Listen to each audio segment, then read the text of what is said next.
Hola, mi nombre es Jennifer Dayana y hoy hablaremos acerca de cuatro periodos de la historia. Comencemos con la Ilustración y el liberalismo en 1500, en el siglo XVI. Isaac Newton, cuando publicó en 1687 una obra llamada Principia, que definió tres leyes del movimiento y explicaba por qué los planetas no giraban en movimiento circular, sino que en elipses. Después vamos con Denis Diderot en 1751, cuando dirigió la enciclopedia en un periodo de tiempo. Fue un escritor francés que coleccionó 28 volúmenes de conocimientos que tanto atacaba y toleraba la religión. Hablaba de varios temas como sociales, legales y políticos que mejorarían la sociedad.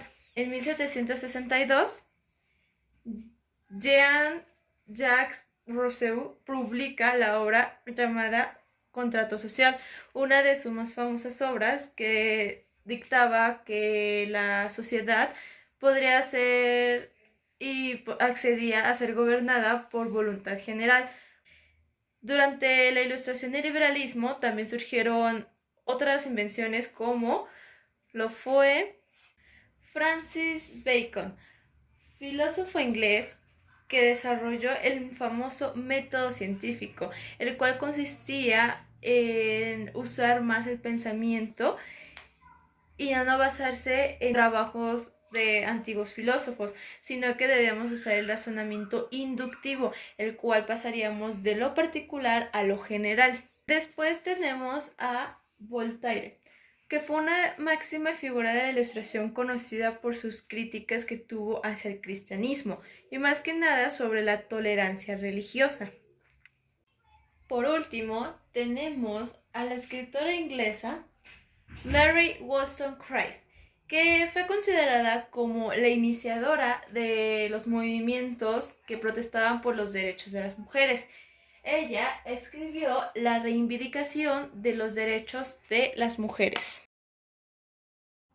Toda la serie de ideas que nos dio la Ilustración haría que a Estados Unidos lo condujera a su independencia de Gran Bretaña. Como ya dijimos, la influencia de las ideas ilustradas sobre este país fueron de gran importancia. Sin embargo, hubo otro problema. Después de la Guerra de los 7 Años, Gran Bretaña quedó debilitado económicamente y necesitó apoyarse de la economía de sus colonias. Sin embargo, esto provocó que subiera los impuestos en un excesivo precio, causando el descontento de los colonos. Fue así como Estados Unidos, los estados, decidieron organizar su primer Congreso Continental. Este Congreso los invitaría a tomar las armas. Después de que Gran Bretaña enviara sus tropas a atacar y detener la rebeldía de los colonos, en 1776 se hizo la Declaración de la Independencia de Estados Unidos, para ser más exactos, el 4 de julio. Fue un segundo congreso en donde se firmó. Después de varios enfrentamientos y del apoyo que tuvo Estados Unidos de Francia, España y Holanda, en 1783 se firma el Tratado de París, un tratado que terminó con la guerra y declara independiente a Estados Unidos. Esto no habría sido posible sin los ejércitos que comandó George Washington, uno de los personajes más importantes de esta época. Además de ser el primer presidente de los Estados Unidos, fue quien comandó al ejército continental. Después tenemos a Thomas Jefferson, quien escribió la Declaración de Independencia. En su obra se menciona estados libres e independientes eximidos de toda lealtad de la corona británica. Gracias a la independencia de Estados Unidos, se obtuvo de ella una constitución, una carta de derechos Y aparte se comprobó gracias a esta independencia la práctica de los conceptos de las ideas ilustradas. Hubo varios factores que provocaron el estallido de la Revolución Francesa. Quizás la independencia de Estados Unidos influyó mucho de inspiración.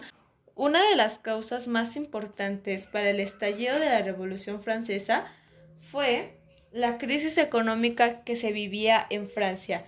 El 97% de la población francesa era pobre y como toda revolución o independencia, las ideas ilustradas fueron de gran factor para el inicio de la revolución.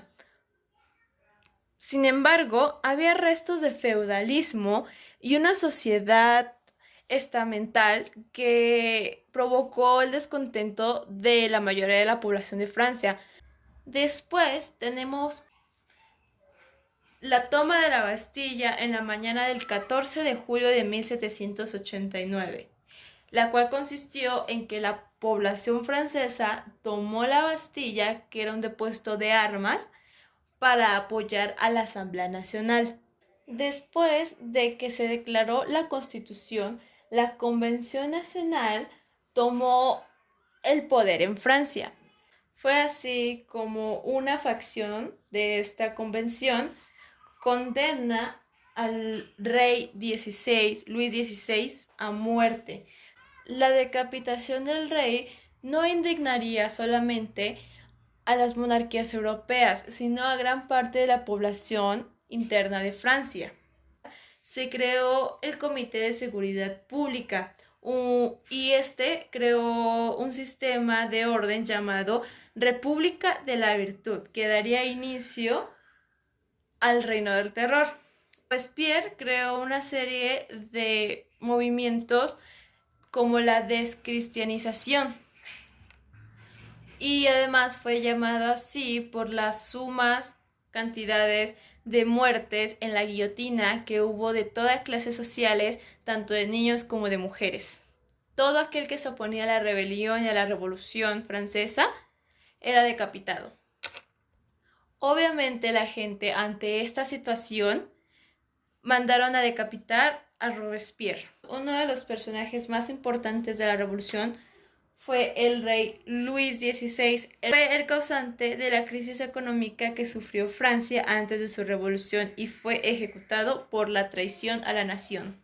Después tenemos a uno de los más importantes revolucionarios franceses, Jean-Paul Marat. A través de su periódico llamado El Amigo del Pueblo, dio muchas críticas acerca de la nobleza y del clero, de aquellos que tenían privilegios, y apoyaba la idea de que mediante el asesinato se conseguiría lo que los pobres desean. Por último, y no menos importante, tenemos al líder revolucionario quien comandó el Comité de Seguridad Pública, Maximilien Robespierre, y por la fama de gobernador que se le estaba subiendo a la cabeza, por así decirlo, lo decapitaron por el exceso de poder. Gracias a la muerte de Robespierre, terminó el Reino del Terror. Pues al término de la revolución se había creado un nacionalismo francés. Después, gracias a esta revolución, se creó también el modelo revolucionario que tenemos hoy en día.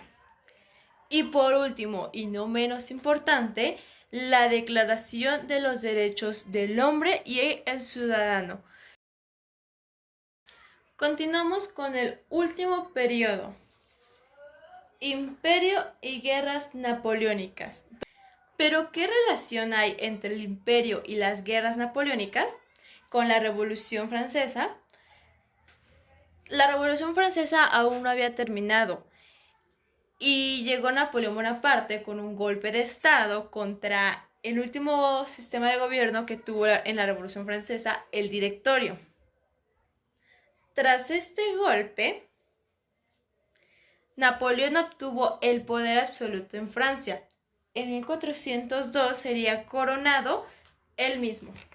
Tan pronto como fue coronado, empezó a implementar una serie de políticas internas, como la paz con la Iglesia y la codificación de leyes. Luego, cuando Napoleón quiso atacar a Gran Bretaña, tuvo una resistencia naval contra el sistema de bloqueo continental que Napoleón quiso implementar sobre Gran Bretaña.